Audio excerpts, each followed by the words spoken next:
सोलापुरातील पद्मशाली समाजात पुरुषांसोबत महिलाही टॅलेंट आहेत. सर्व महिला एकत्र आल्यास सामाजिक कार्याद्वारे समाजातील वंचित महिलांचेही व्यक्तिमत्व विकास साधता येतो. यासाठी पद्मशाली सखी संगमची 3 वर्षांपूर्वी श्री मार्कंडे सोशल फाउंडेशनच्या माध्यमातून स्थापना करण्यात आली आहे.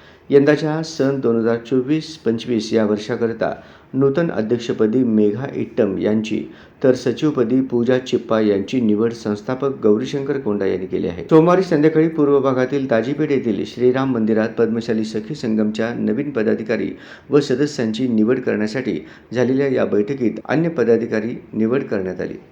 ते याप्रमाणे: उपाध्यक्ष मंजुळा आडम, कल्याणी पेनगोंडा, सहसचिव लक्ष्मी कोडम, खजिनदार आरती बुधारम, सहखजिनदार विद्या सिंगम, कार्याध्यक्षा अन्नपूर्णा सोमा, सहकार्याध्यक्षा आरती आडम, समन्वयिका गीता भूदत्त, कला चन्नापट्टन, मार्गदर्शिका प्राध्यापक सपना मिठ्ठापल्ली, सल्लागार ममता मुदगुंडी, सीमा एलगुलवार, कार्यकारिणी सदस्या वनिता सुरम, ॲडव्होकेट मेघना मलपेद्दी, भाग्यश्री मुडूर, हेमा मैलारी, पद्मा मेडपल्ली, पल्लवी संघा, सुनीता दारा, सविता अंबाल, मीना कंदीकटला, अनिता कोंका, सुजाता इंदापुरे, विद्या श्रीगादी, सोनाली तुम्मा, सुनीता नीलम क्यामा यांची निवड करण्यात आली आहे. याप्रसंगी बोलताना नूतन अध्यक्षा मेघा इट्टम म्हणाल्या, अध्यक्ष म्हणून मिळालेली संधी गरजूंना महिलांसाठी आम्ही सर्व सखी मिळून कार्य करू.